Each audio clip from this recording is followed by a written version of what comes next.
Well, welcome to Richie's Roost, Shaco, Mississippi, in my studio.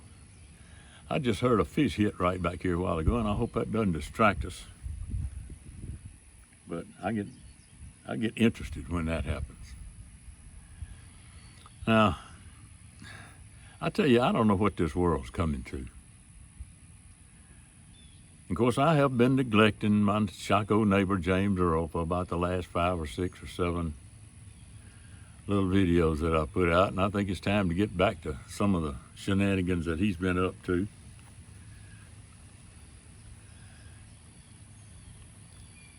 He's bad about spreading gossip and other unlovely innuendo when it's really not necessary.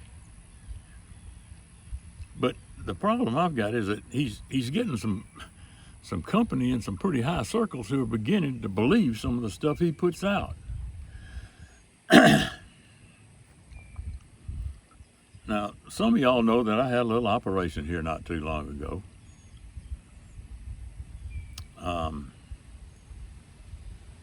Seems that a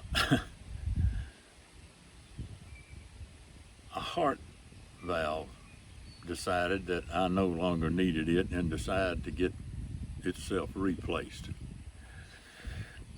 separated from me, and it turned out okay, and I'm getting back to full speed. I didn't need that old valve anyway, since the warranty on it probably had run out 40 years ago, maybe 50. But my Shaco neighbor James Earl heard about it and decided, in his own diabolic way, to spread a bunch of foolishness to those friends who didn't know I'd been sick. James Earl told a bunch down at the church that I'd had a hysterectomy. Well, everybody thought that was funny and didn't think much about it, except a few who thought it might be true, since according to some of them, you never could tell what I might do. I don't worry much about James Earl doing stuff like that, because you'd expect that from him. But what bothered me was that down at the barber shop some time ago, he announced that I'd had a case of brain surgery. And one of the barbers said that I was pretty lucky. He had heard about it too. But he said that I was lucky in that they had decided that they were able to handle my brain surgery on an outpatient basis. Well, like I said, we're getting back to normal up here, and I don't know what the world's coming to. Lord have mercy, especially on James Earl. But sometimes he comes up with some things that, are kind of interesting that I didn't know. For example, he told me the other day, he said, look, let's take the year 1923. He said in 1923, he asked me, who was the president of the largest steel company? In 1923, who was the president of the largest gas company? And who was the president of the New York Stock Exchange?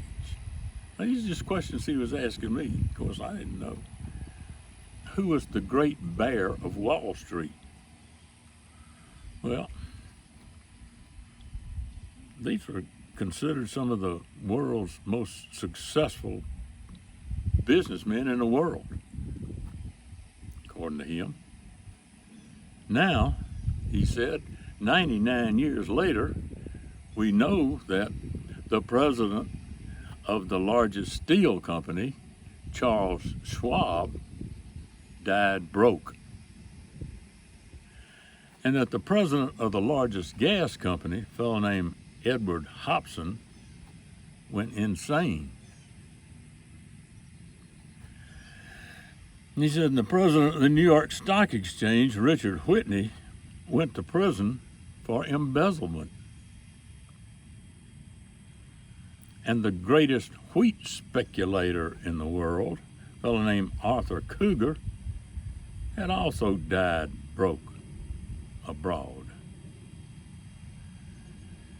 And the great bear of Wall Street, a fellow named Jesse Livermore, committed suicide. And I said, well, that's interesting stuff, James Earl. So what's your moral of all this? Because I knew there had to be something. He said, well, that same year, 1923,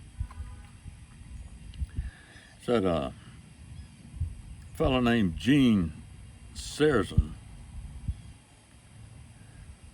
won the Grand Slam of professional golf. You know, I think the PGA tournament and the Grand, you know, the U.S. Open, and trying to think of who the others were, the Masters, and PGA Championship. He won all four of them in 1923.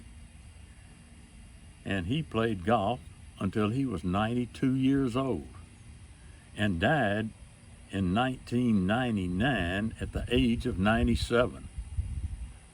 And he had plenty of money when he died. I said, all right, James Earl, so what now? He said, well, the moral of that is, to heck with all that work. Just play golf. You'll live longer and you'll be better off at the end. And I had to agree with him, but of course, I had to remember he's always felt that way about work. And remind me in the future, I don't have time for this one, but about some of his really creative lying that he did on the morning we had breakfast at Middendorf's in Manchac, Louisiana.